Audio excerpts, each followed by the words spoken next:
Hello दोस्तों, बहुत बहुत स्वागत, अभिनंदन एक बार फिर से RDXGS गुरु। दोस्तों, हम मध्यकालीन भारत का इतिहास पढ़ रहे हैं। उसमें आज पांचवा लेक्चर हमारा होगा। क्या पढ़ेंगे आज? आज पढ़ेंगे हम अपना लोधी वंश। लोधी वंश पढ़ेंगे और एक और छोटा सा चैप्टर होगा विजयनगर साम्राज्य। इन दोनों को आज खत्म करेंगे, ठीक है। चलो तो शुरू करते हैं। पहला क्वेश्चन है, निम्नलिखित सल्तनत शासकों में कौन अफगान मूल के थे? तो कौन थे अफगान मूल के? तो ये थे भैया लोधी। लोधी जो है अफगान मूल के शासक थे। और इसकी स्थापना, लोधी वंश की स्थापना कौन करता है? बहलोल लोधी करता है। कब? 1451 में। और इसका शासन कब से रहता है? 1451 से लेकर 1526 तक चलता है। और इसका अंतिम शासक है इब्राहिम लोधी। 1526 में बाबर हरा देता है इसको, वही है। अगला, दिल्ली की राजगद्दी पर अफगान शासकों के शासन का निम्नलिखित में से कौन सा क्रम, मतलब इनमें से कौन पहले आया? तो देखो, सबसे पहले इस संस्थापक हो गया बहलोल लोधी, उसके बाद सिकंदर शाह, और बाद में इब्राहिम लोधी। तो ये सी ऑप्शन सही है, ठीक है। चलो अगला देखते हैं। महाराणा सांगा ने इब्राहिम लोधी को किस युद्ध में परास्त किया था? तो ये था खतौली का युद्ध। कब हुआ था ये हुआ था खतौली का युद्ध 1518 ईस्वी में। राणा सांगा ने इब्राहिम लोधी को खतौली युद्ध में 1518 में हराया था। तो ए ऑप्शन सही है। अगला, निम्नलिखित में से किस सुल्तान ने एक नगर बसाया था जहां अब आगरा है?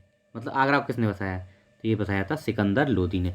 सिकंदर लोधी ने आगरा, आज के आगरा का, आगरा को बसाया और उसे अपनी राजधानी बसाया, राजधानी के रूप में स्थापित किया।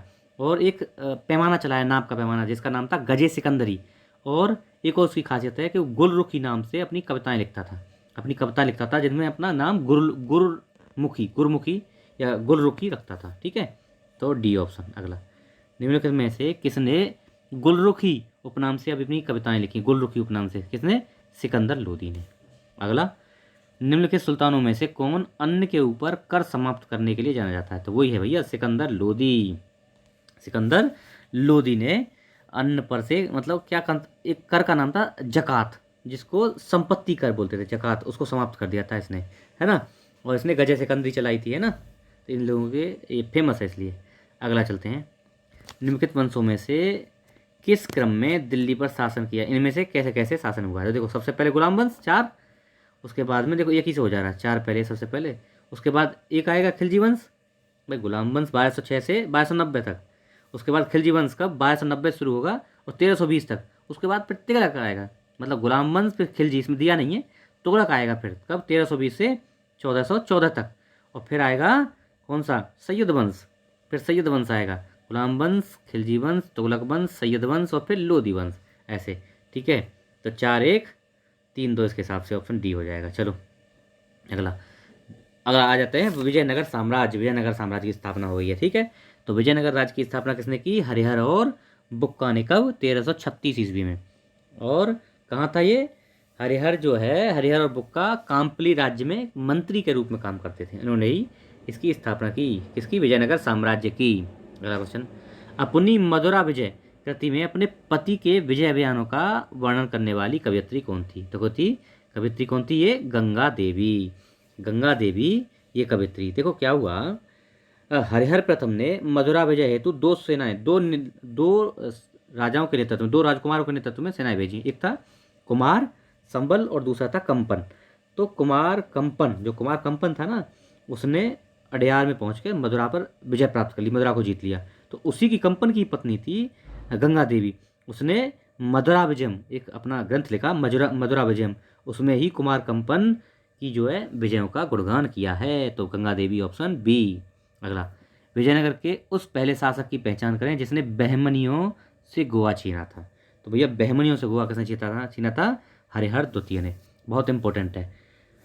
1377 ईस्वी में बक्का की, यानी बुक्का की मृत्यु हो जाती है। बुक्का की मृत्यु के बाद हरिहर द्वितीय शासक बनता है और उसने महाराजा धीराज की पदवी ग्रहण की। उसने क्या किया? हरिहर द्वितीय की सबसे बड़ी उपलब्धि क्या रही है कि बहमनी राज्य से बेलगांव और गोवा उसने छीना, है ना। ये शिव के विरूपाक्ष रूप का मानने वाला था, विरूपाक्ष रूप को मानता था हरिहर द्वितीय, ठीक है। Option B. अगला, निम्नलिखित कथनों पर विचार कीजिए। नरसिंह सालु ने संगम वंश का अंत किया और उसने राज सिंहासन छीन के सालो वंश की नींव डाली। बिल्कुल सही है, ये बात सही है। वीर नरसिंह ने अंतिम सालु शासक को गद्दी से उतारकर राज सिंहासन छीन लिया। ये भी बात सही है। वीर नरसिंह ने वीर नरसिंह के उत्तरवर्ती उसके अनुज कृष्णदेव राय थे। सही है क्या? बिल्कुल सही है, ये भी सही है। कृष्णदेव राय के उत्तरवर्ती उनके अर्ध भाई अच्युतदेव राय थे, बिल्कुल सही है। तो चारों ही सही हैं, यानी 1 2 3 4 सही हैं। तो देखो नरसिंह सालुम ने सालो वंश की नींव डाली। फिर वीर नरसिंह जो है नरसिंह सालू के पुत्र इम्माड़ी नरसिंह, जो सालू वंश का अंतिम शासक था, उसको हरा के फिर तुलुप वंश की नींव डालता है। कौन? वीर नरसिंह। फिर भैया आगे 1509 में उसकी मृत्यु के बाद उसका अनुज कृष्णदेव राय इस गद्दी पर बैठता है, और कृष्णदेव राय के बाद अच्युतदेव उसका छोटा भाई गद्दी पर बैठता है। तो ये सही है।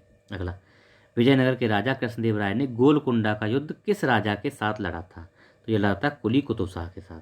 कुली कुतुब शाह के साथ गोलकुंडा का युद्ध किसने? कृष्णदेव राय ने लड़ा था। ठीक है। अगला, कृष्णदेव राय के दरबार में अष्टदिग्गज कौन थे? अष्टदिग्गज, तो अष्टदिग्गज थे ये भैया तेलुगु के कवि थे। 8 तेलुगु के कवि थे। इनमें जो है पोड्डाना सर्व प्रमुख था, पोड्डाना सबसे प्रमुख था। कृष्णदेव राय को कला और निर्माण कार्य के लिए बहुत ज़्यादा जाना जाता है। उसने जो है नागलपुर नामक एक नगर बसाया था, और एक कृति लिखी थी, उसकी अपनी कृति है। कौन सी? अच्युत्यमाल्यदम, क्या है, ऐसी इस टाइप की है। ठीक है। तो ये हो गया 8 तेलुगु कवि थे, अष्टदिग्गज। ठीक। अगला, कृष्णदेव राय ने किस नगर की स्थापना? अभी पढ़े हम नगलापुर पढ़े थे ना, नागलपुर या नगलापुर की स्थापना कृष्णदेव राय ने की थी। अगला, विजयनगर का प्रसिद्ध हजारा मंदिर किसके शासनकाल में? तो कृष्णदेव राय के शासनकाल में ही हजारा मंदिर का निर्माण हुआ था। अगला, अब्दुल रजाक विजयनगर आया था, कब आया था? देवराय द्वितीय के काल में। देवराय द्वितीय के काल में अब्दुल रजाक इंडिया आया था। तो इसका कार्यकाल कब तक था देवराय द्वितीय का? 1422 से लेकर 1446 तक, इसी काल में आया था अब्दुल रजाक। कहाँ का? फारसी राजदूत था, फारस का रहने वाला था। निम्नलिखित में से कौन महाभारत के तेलुगु अनुवादों के लिए जाने जाते हैं? तो भैया नन्नय और टिक्कन।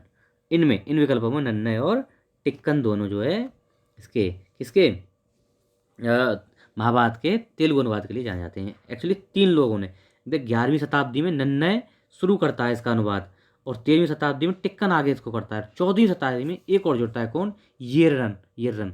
इन तीनों ने मिलकर किया है, नन्नय, टिक्कन और येर्रन।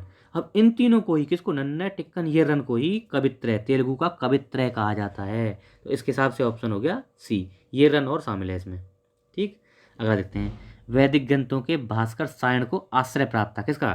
तो विजयनगर राजाओं का सायण को आश्रय प्राप्त था। ठीक है। अगला देखते हैं, 1565 में कौन सा प्रसिद्ध युद्ध हुआ? इनमें से कौन सा? तो कौन सा था? तालीकोटा का युद्ध, या राक्षसी एवं तगड़ी का युद्ध। क्यों? क्योंकि यह युद्ध जो है 1565 में तालीकोटा के प्रसिद्ध ग्राउंड में, जहाँ देखो जहाँ गांव पड़ते थे राक्षसी और तांगड़ी, ये 2 गांव पड़ते थे, उन पे हुआ था, वहाँ हुआ था, इसलिए इसे राक्षस और तांगड़ी का युद्ध भी कहते हैं। किस किस के बीच हुआ था? देखो 4 सेनाएं थी किसकी? बीजापुर, अहमदनगर, गोलकुंडा और बीदर। बीजापुर, अहमदनगर, गोलकुंडा, बीदर, इनकी संयुक्त सेनाएं और विजयनगर के बीच। विजयनगर अकेला, और ये चारों इकट्ठे हो गए थे। कौन? बीजापुर, अहमदनगर, गोलकुंडा, बीदर। लेकिन इसमें बरार शामिल नहीं था, याद रखना, बरार इसमें शामिल नहीं था। तो डी ऑप्शन सही है। जब राजा बोडिया ने मैसूर राज्य की स्थापना की, तब विजयनगर साम्राज्य का शासक कौन था? तो उस समय था भैया वेंकट द्वितीय। वेंकट द्वितीय उस समय जो है विजयनगर साम्राज्य का वो जो है शासक था। तो अरावड़ु वंश, मतलब 1570 ईस्वी में तिरुमल ने अरावड़ी वंश की स्थापना की। कहाँ? पेनुकोंडा में। और जब ये स्थापना हुई तब उस समय वेंकट द्वितीय कहाँ का? विजयनगर का शासक था। ठीक है। डी ऑप्शन सही है। अगला, विजयनगर साम्राज्य की वित्तीय व्यवस्था की मुख्य विशेषता क्या थी? तो क्या थी? भू राजस्व। इसकी मुख्य विशेषता थी भू राजस्व। इसने जो है इस तरह तरह कर लेता था। देखो इसने भू राजस्व, संपत्ति कर, व्यापारिक कर, व्यावसायिक कर, उद्योग कर लगाए, सामाजिक सामुदायिक कर भी लगाए, अपराधों के लिए दंड दिया जाता था उस पर भी कर लगाया, उस तरह के भी धन इकट्ठा किया, यहाँ तक कि इसने शादी पे भी कर लगाया। और भू राजस्व की जो वसूली की दर थी वो 1/6 थी। 1/6 भू राजस्व वसूला जाता था। शिष्ट नामक कर राज्य की आय पर प्रमुख स्रोत था, मतलब एक शिष्ट जो कर था ना, शिष्ट, वो राज्य की आय का प्रमुख स्रोत था, है ना। इसने जो राजस्व वसूलने वाला जो अधिकारी था उसको अथवन कहा जाता था, यानी 58 अस्तवन या अथवन, जो राजस्व वसूलता था उसको अठवन या अथावन कहा जाता था। ठीक है। तो ये चीज़ें इसके बारे में जान लेनी जरूरी है। अगला, निम्नलिखित में से किस स्थान के खंडहर विजयनगर की प्राचीन राजधानी का प्रतिनिधित्व करते हैं? तो कहाँ के? हम्पी के खंडहर हम्पी कहाँ पे? उत्तराखंड में, कर्नाटक में आज। तो वहाँ पे हम्पी के खंडराज भी विजयनगर साम्राज्य का प्रतिनिधित्व करते हैं। वहाँ किसका मंदिर है? विरूपाक्ष मंदिर है भैया, वहाँ शिव के विरूपाक्ष रूप का मंदिर है। अगला, विजयनगर के किस शासक ने चीन के सम्राट के पास अपना राजदूत भेजा था? तो बुक्का प्रथम ने। बुक्का प्रथम ने कब ये भेजा था भैया? 1374 ईस्वी में। बुक्का प्रथम का कार्यकाल कब है? 1356 से लेकर 1377 तक। उसी कार्यकाल में 1374 ईस्वी में चीन के सम्राट के पास अपना दूत मंडल भेजा था बुक्का प्रथम ने। तो बी ऑप्शन सही है। अगला लास्ट क्वेश्चन है आज का हमारा, प्रसिद्ध विजय विट्ठल मंदिर कहाँ है भैया, जहाँ 56 तक्षित स्तंभ यानी संगीतमय स्वर निकलते हैं? 56 तक्षितमय संगीतमय स्वर निकलते हैं, वो कहाँ पे है? तो यह है हम्पी में। हम्पी कहाँ है? कर्नाटक में है ना। तो विट्ठल मंदिर भैया हम्पी में कर्नाटक में स्थित है। तो ये हमारा लेक्चर हो गया ख़त्म। अब हम अगला लेसन पढ़ेंगे क्या, दिल्ली सल्तनत का प्रशासन वगैरह।